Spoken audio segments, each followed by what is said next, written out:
welcome back to the Sewing Circle. My name is Leslie and this is my channel. Welcome back and welcome if you're new here. Welcome in. Today we're looking at the Itch to Stitch Mountain View pull-on pants. And I've been working on this pattern this week.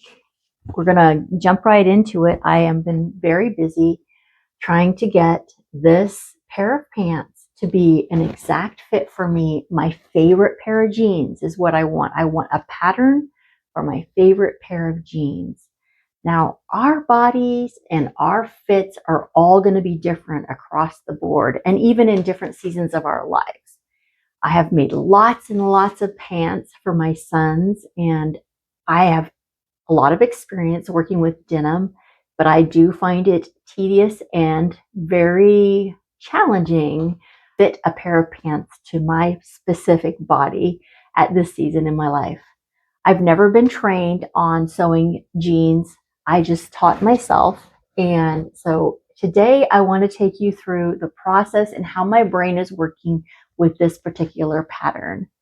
So let's look at the pattern. It's a wonderful pattern. It's a pull-on jean. And so I had picked up this beautiful stretch knit denim. This is the denim I shared with you last week.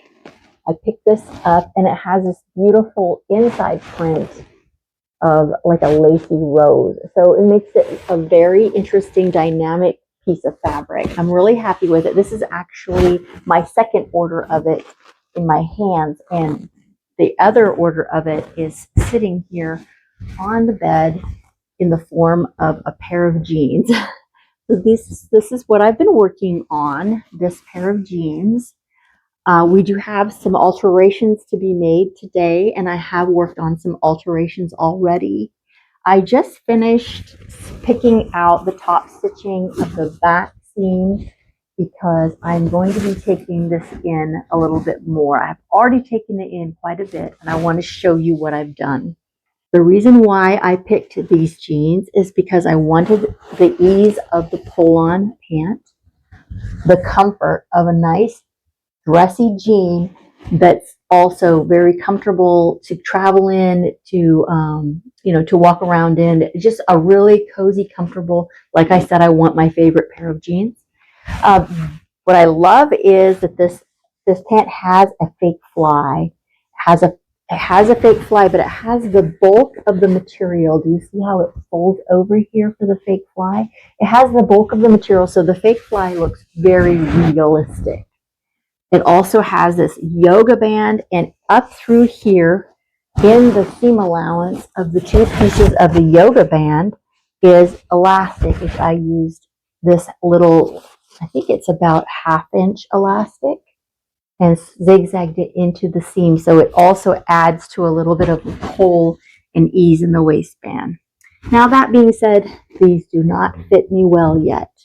I have done a lot of alterations on them already. I took in the back seam here, gradually going all the way up to the top already once. And I've taken in a little bit on the sides here, where I have a different kind of body than some. I think it's because I've had children, but also it might be my genetics. And I want to show you what I'm working with.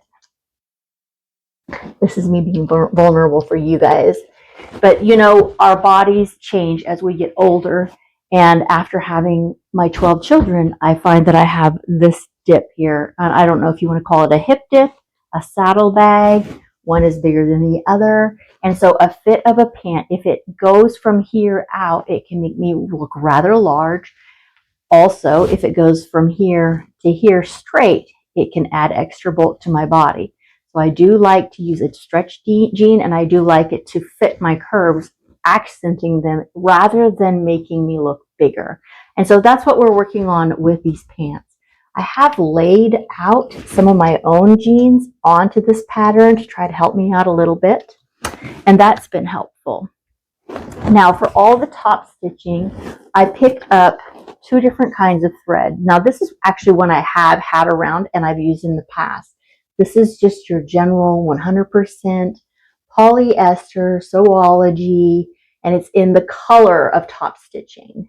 Then I found the Sewology had the heavier duty denim top stitching thread. I got this at Hobby Lobby, but you can get this all over the place on the internet. This is a heavier 100% polyester, and it does say on it top stitch. I do love the outcome of using this over my previous use of this.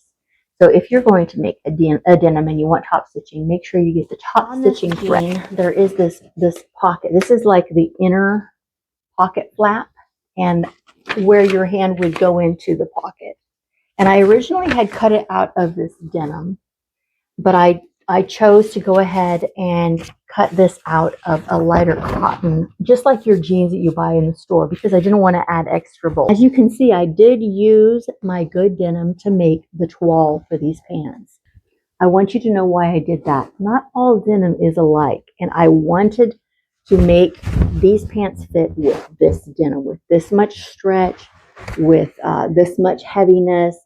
And denim is expensive, no matter what we say. You know, if you're going to get a good denim, it's going to cost you money.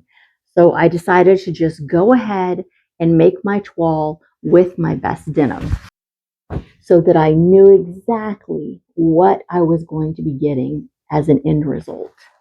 Now, I think I'm going to pop these on so you can see how they're fitting right now. But before I do, I'm going to go ahead and let's go look at some of the process of what I've done to get to this point.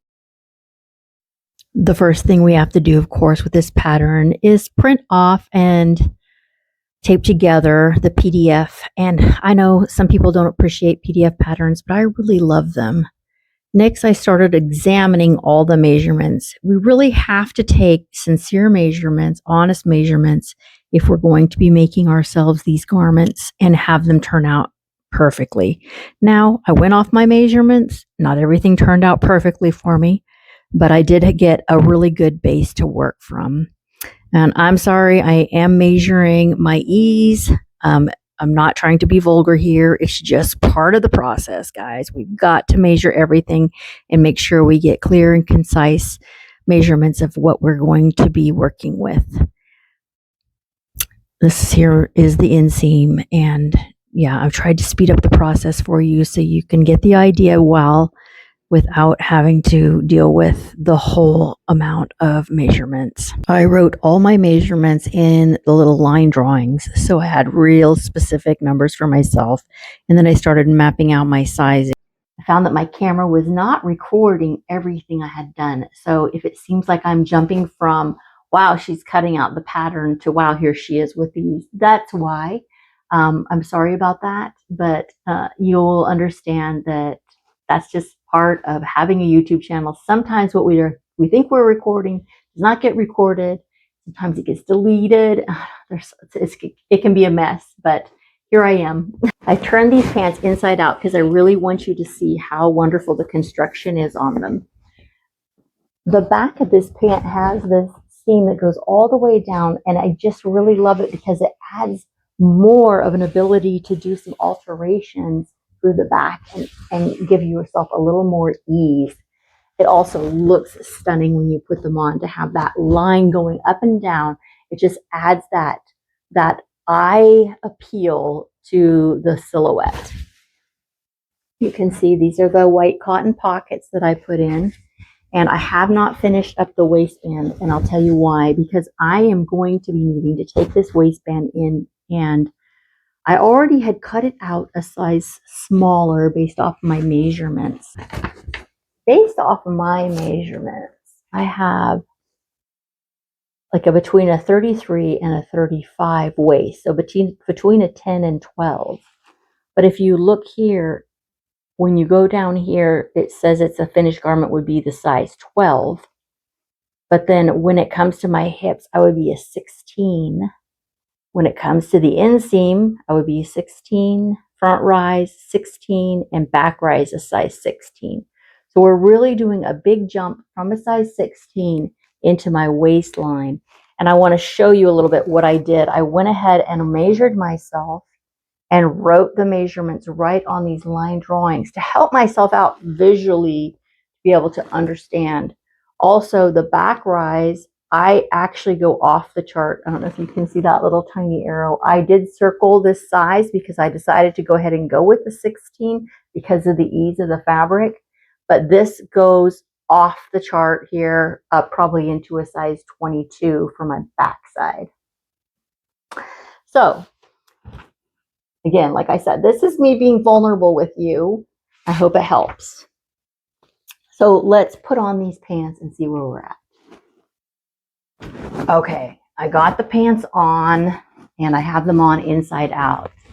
Now what I want to show you is how there's a gap in the back here. You see this extra space? There's this gap that's in the waistline, which we knew I was not going down all the way to the smallest waist. I was hoping that the elastic in the waistband, I did measure it rather tight, but it must have stretched a little bit as I sewed it into the waistband. I was hoping that would just kind of pull it in because you have to ease it into here, and I did not want this to be puckery and add extra bulk to my body. So now what I think I'm going to be doing is I'm going to go ahead and take this waistband in without removing it, because to remove it, I would have the option of stretching this all back out, and I don't want to do that. But by seaming it and getting it to fit, I will get the exact measurement of what I need for the future for this pants. And I hope that makes sense to you. So I'm going to be pinning this. Also, I feel like I could use a little more tuck in the crotch. Now, I have this issue and I've been on the internet trying to figure out what to do. And the issue is that there's a lot of play in the front here. Now that I have them on wrong side out, you don't see it as much. But let me put them on right side out for you to see. Okay, I tucked my shirt in for you. It looks kind of bad, but this is just so we can see the pant. So you can see where I took it in a little bit here. I took it in a little bit here. I want to taper these on down a little bit more and create a better fit going down. But one of the things I'm running into is this extra fabric here. And from what I can understand, not only, having my waist pulled in will help a little bit, but what I'm understanding is that it has to do with the rise. Now I can pull these way up high where it wouldn't even be comfortable to wear them, and it helps a little bit.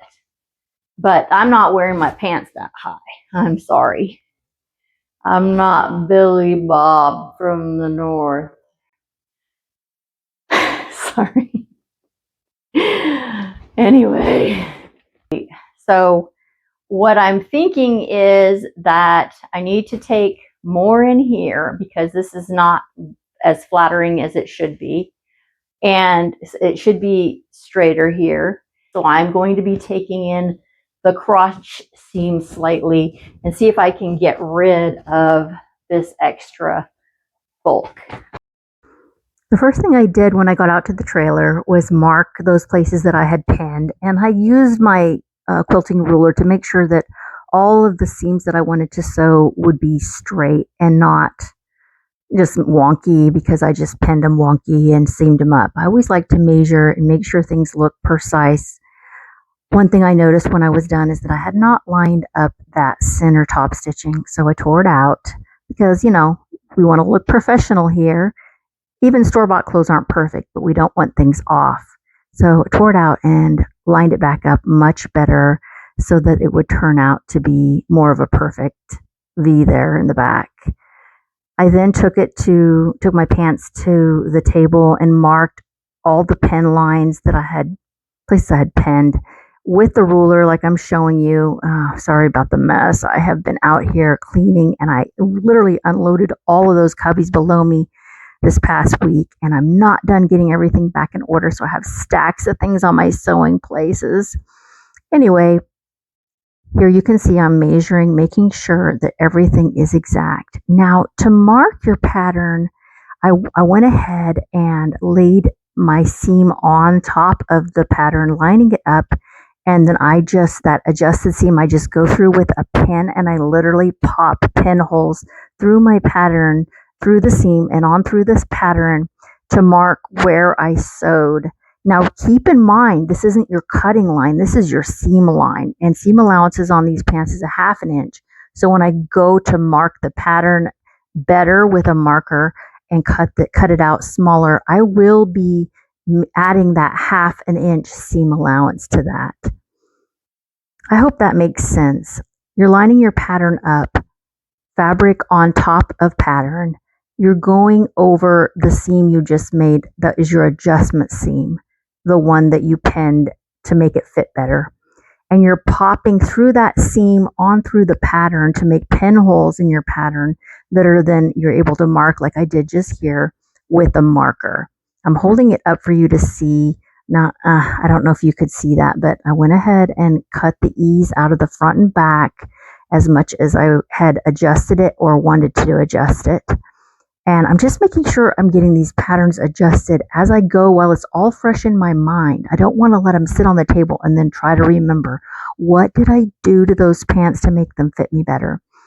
It's always important to edit, as Tim says on Project Runway. I'm still not 100% satisfied with the pants. The front ease obviously did not get taken care of, but I'm really happy and really proud of how they turned out.